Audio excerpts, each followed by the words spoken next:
आज देखेंगे ancient history. इससे पहले देख चुके थे यहाँ तक देख चुके थे पूरे शहर का डिटेल।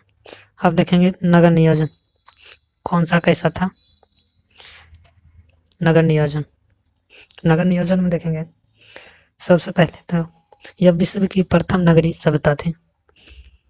नगर यानी जहाँ गांव से ऊपर होता है, गांव ऊंचा, शहर की तरह, विश्व की प्रथम थी।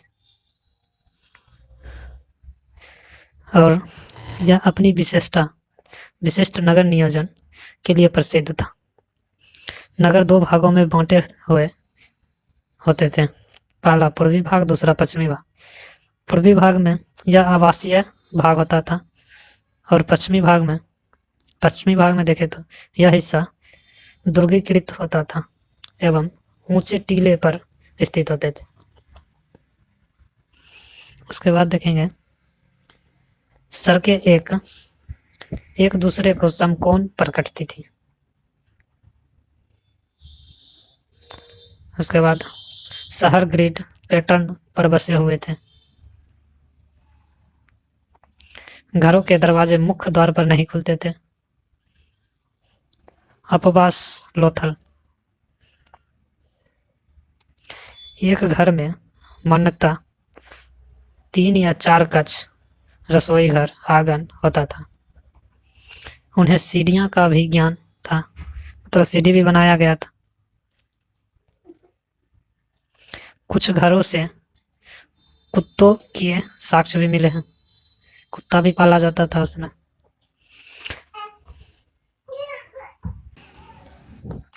इसके बाद देखेंगे तो इसमें मोहनजोदड़ो से लगभग 700 कुएं प्राप्त हुए हैं। इन नगरों से में उत्कृष्ट जल निकासी व्यवस्था होती थी। मुख्य मार्ग पर नालियां को साफ करने के लिए मेन होल होता था। नालियों को ईंटों से ढका जाता था, मतलब खुला नाली नहीं रहता था, ढका हुआ था। सामान्यतः पक्की ईंटों का प्रयोग किया करते थे। ईंटों का आकार था 4x2x1।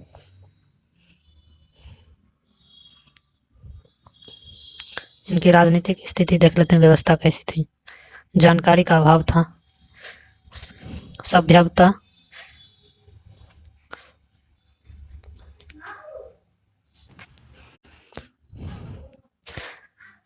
सभ्यता पुरोहित वर्ग के पास में शासन रहा होगा।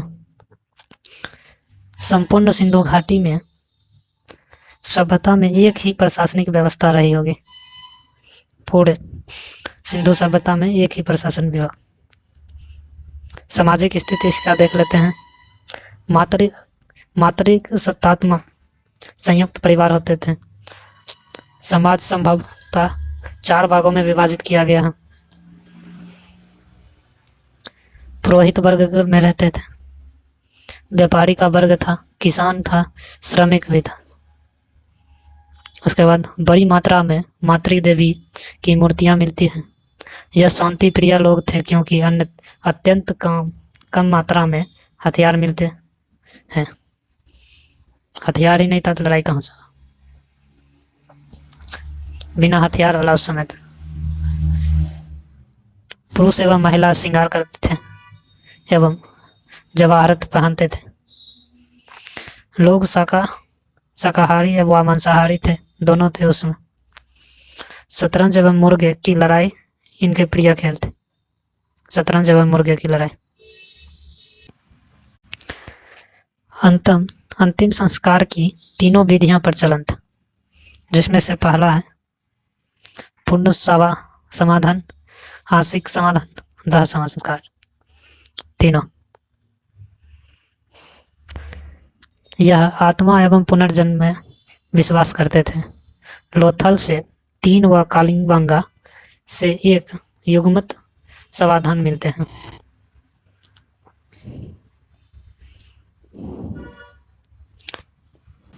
इनकी धार्मिक स्थिति देख लेते हैं। धार्मिक स्थिति में है प्राकृतिक बहुदैववाद में विश्वास करते थे। पुरुष एवं महिला देवताओं को पूजते थे। इस काल में देवताओं की मूर्तियां मिलती हैं, लेकिन मंदिर बनना आरंभ नहीं हुए। बिना मंदिर की मूर्ति की पूजा होता था। यह अंधविश्वासी थे। ये जादू टोने टोटके में विश्वास करते थे और बलि प्रथा की विश्वास करते थे। कालिंगबंगा में हवन कुंड भी मिला है।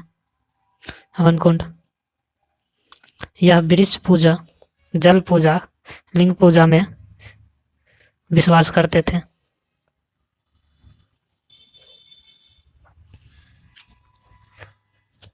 अगला, इन्होंने ध्यान एवं योग का ज्ञान था।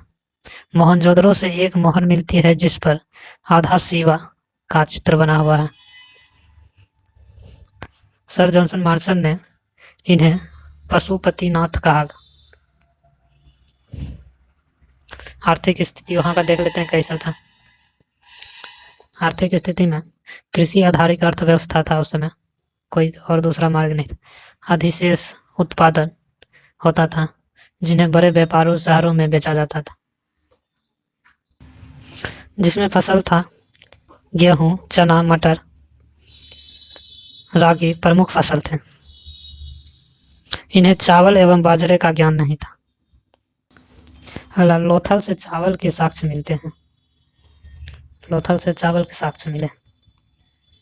अगला आगे है, रंगपुर से चावल की भूसी मिलती है। रंगपुर यानी गुजरात में। रंगपुर उत्तर हड़प्पा स्थल है। सुरतगोई अफगानिस्तान, ऑक्सिस रिवर के किनारे हैं। अफगानिस्तान से नहरों के साक्ष्य मिलते हैं। धौलावीरा से जलाशय के साक्ष्य मिला।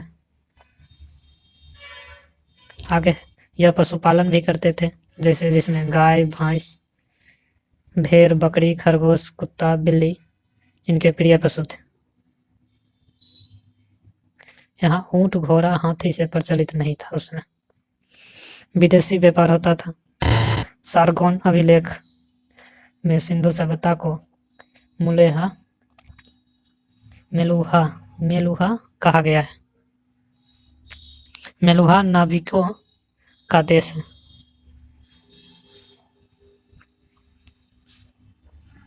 मेलुहा हाजा पक्षी के लिए प्रसिद्ध है, यानी मोर के लिए। हाजा यानी मोर पक्षी।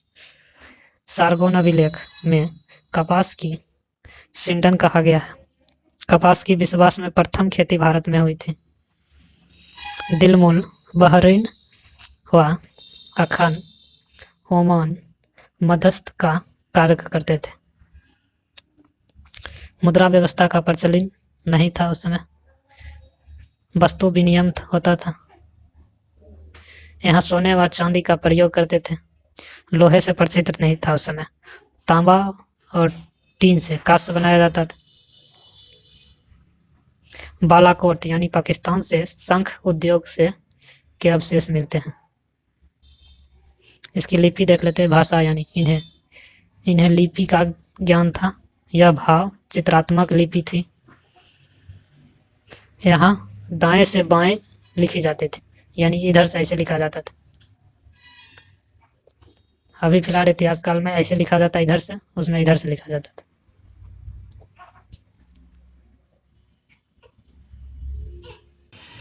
इन्हें गौमूत्राक्षर लिपि भी कहा जाता है। इनमें 375 से 400 भाव मिलते हैं। इसे अभी तक पढ़ा नहीं गया है। ऐसा लिखा गया है उस समय जिसे अभी तक पढ़ा नहीं गया। अब देख लेते हैं मूर्तियां एवं मोहरे कैसा था। यहाँ से 3 तरह की मूर्तियां मिलती हैं, जिसमें धातु का, पत्थर का, मिट्टी का। मिट्टी कौन सा? टेराकोटा का मिट्टी। मोहनजोदड़ो से नर्तक की मूर्ति धातु का बना हुआ है। दाइमाबाद से धातु का रथ मिला है। मोहनजोदड़ो से पत्थर की पुरोहित राजा की मूर्ति मिला है। टेराकोटा की मातृ देवियों की मूर्ति मिला है। ज़्यादातर मोहरें शैलखड़ी की बनी हुई थी। मोहर जो बना हुआ है शैलखड़ी का बना हुआ। ज़्यादातर मोहरें चौकोर हुआ करती थी। आगे देखते हैं, मोहरें वस्तु की गुणवत्ता एवं व्यक्ति की पहचान की होती थी।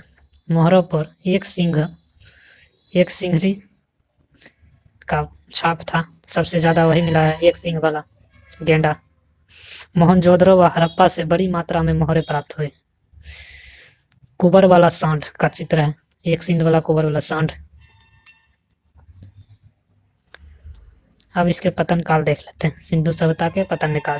पहला है गार्डन चाइल्ड्स व मार्टिमर व्हीलर के अनुसार आर्यों का आक्रमण हुआ होगा उस समय। दूसरा है SR Rao sir John Marshall के मैके के अनुसार बाढ़ आ गया होगा। सर जॉन मार्शल के अनुसार प्रशासनिक शिथिलता से प्रशासनिक व्यवस्था से हुआ होगा। अगला देखते हैं, अलमनंदा घोष के अनुसार जलवायु परिवर्तन के कारण हुआ होगा।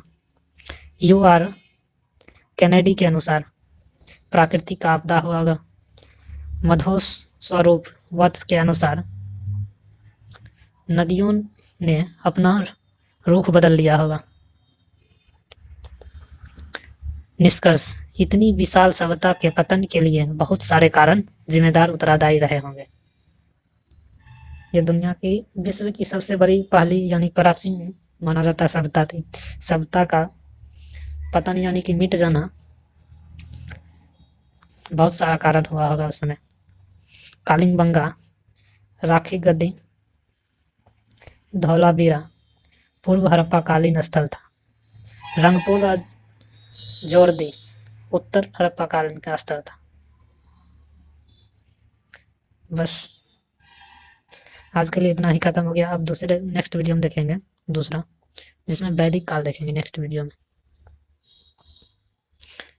ये देखें, नेक्स्ट वीडियो में देखेंगे वैदिक काल 1500 से 600 BC पर।